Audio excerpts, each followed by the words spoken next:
নমস্কার বন্ধুরা, সকলকে পরিপাশা চ্যানেলে স্বাগত। আশা করি সকলেই ভালো আছে।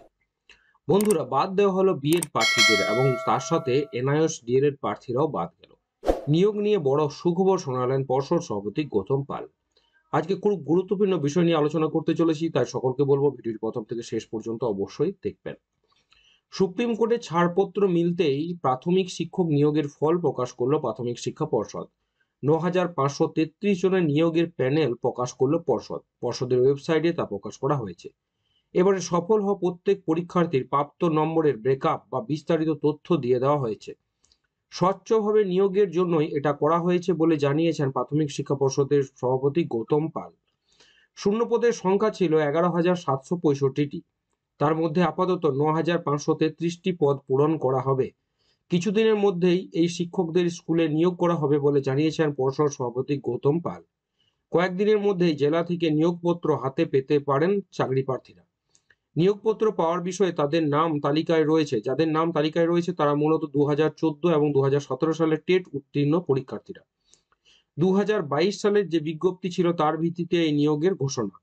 সুপ্রিম কোর্টের নির্দেশ মেনে বিএড এবং এনআইএস থেকে ডিএলএড করা চাকরি প্রার্থীদের বাদ দিয়ে দেওয়া হয়েছে। প্রাথমিকের মেধা তালিকায় জায়গা না পেয়ে ভেঙে পড়েছেন এই সমস্ত চাকরি প্রার্থীরা। গৌতম পাল মহাশয় জানিয়েছেন যে আগামী এক সপ্তাহ অর্থাৎ 7 দিনের মধ্যে চাকরি প্রার্থীদের হাতে নিয়োগপত্র পৌঁছে যাবে, আর এই প্রক্রিয়া শেষ হলে পরবর্তী নিয়োগের প্রক্রিয়া শুরু হয়ে যাবে বলে জানিয়েছেন পর্ষদ সভাপতি। আর এই ঘোষণার পরে আশার আলো দেখছেন কয়েক লাখ পরীক্ষার্থী। এই প্রসঙ্গে পর্ষদ সভাপতি গৌতম পাল বলেন, 11,758টি শূন্য পদের বিজ্ঞপ্তি জারি করা হয়েছিল। আমরা প্যানেল প্রকাশ করলাম। রাজ্যব্যাপী প্রাথমিক স্কুলে নিয়োগের জন্য এই মেধা তালিকা প্রকাশ করা হয়েছে। সেই সংখ্যাটা 9,533। বাকি রয়েছে 2,225 জন। সুপ্রিম কোর্টের পরবর্তী শুনানি হবে, তার পরিপ্রেক্ষিতে যখন রায় বেরোবে তখনই বাকিদের নম্বর দিয়ে দেওয়া হবে। সুতরাং বোঝাই যাচ্ছে যে খুব তাড়াতাড়ির মধ্যেই পর্ষদ চাইছে এই রিক্রুটমেন্টটি কমপ্লিট করে দিতে।